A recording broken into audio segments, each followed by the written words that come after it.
আসসালামু আলাইকুম। আজকে আপনাদের জন্য নিয়ে আসলাম রূপচাঁদা মাছ রেসিপি। তো আমি এখানে 4টা রূপচাঁদা মাছ নিয়েছি। যেহেতু আমি মানুষ 2 জন, এইজন্য আমি 4টা নিয়েছি। তো আমি এগুলোকে ভালো করে কেটে পরিষ্কার করে লবণ আর হলুদ দিয়ে মেখে 30 মিনিটের মতো রাখবো। তো আমার 30 মিনিট হয়ে গিয়েছে। আমি এখন একটা ফ্রাই প্যান গরম দিয়েছি। আমি এখানে ফ্রাই প্যানটা গরম হয়ে আসলে তেল দিয়ে দিব পরিমাণ মতো। বেশি দিতে হবে না, পরিমাণ মতো দিয়ে দিলে হবে। তো আমি এখন একটা একটা করে মাছ দিয়ে দিব। সবগুলো মাছ দিয়ে দেওয়া হয়েছে আমার। আমি এগুলোকে 5 মিনিটের মতো ভাজি করব।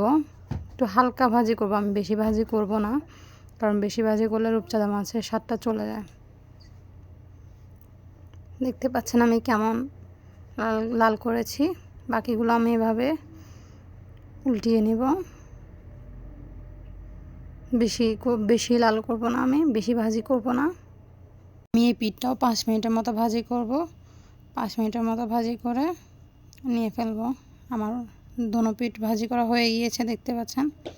দেখেন আমি দোনোটাই হালকা ভাজি করেছি। এখন আমি নিয়ে ফেলবো মাছগুলো।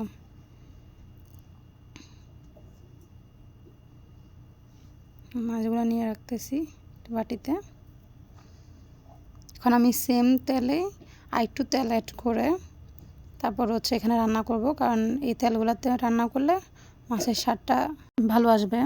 তো আমি এখানে পেঁয়াজ কুচি করে নিয়েছি, সাথে রসুন একসাথে কুচি করে ফেলেছি, 4-5টা কাঁচামরিচ নিয়েছি, টমেটো একটা নিয়েছি। এখন আমি পেঁয়াজগুলো দিয়ে দিব।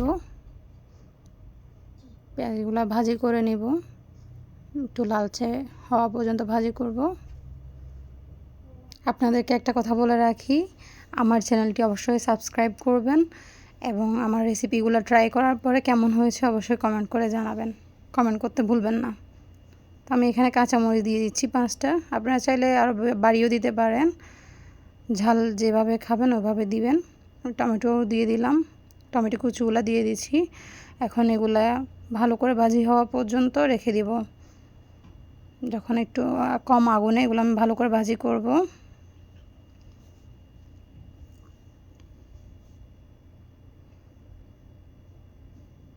ভিডিওটা না টেনে শেষ পর্যন্ত দেখবেন।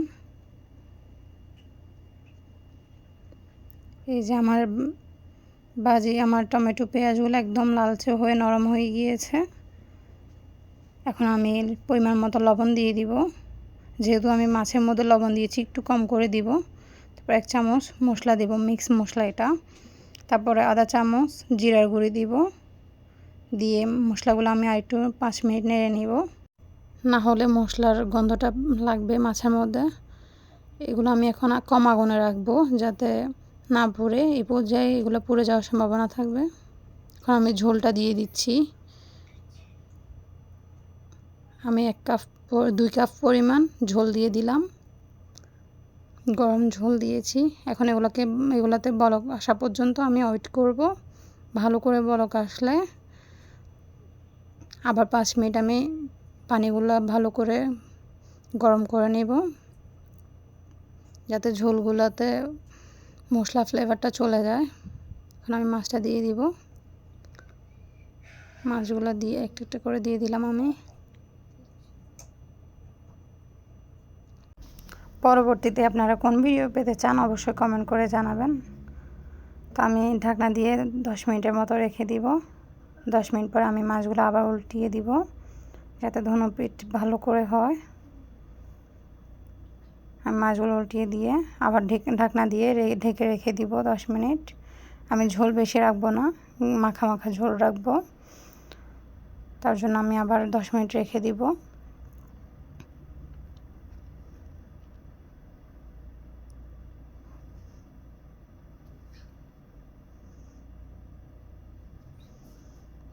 এখন দেখতে পাচ্ছেন প্রায় হয়ে এসেছে। এখন আমি ধনিয়া পাতা দিয়ে দিচ্ছি।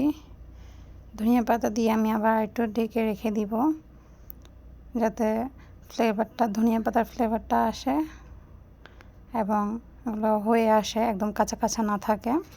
তো আমার রান্না হয়ে গিয়েছে, আমি এখন পরিবেশন করব। দেখতে পাচ্ছেন কি লোভনীয় হয়েছে।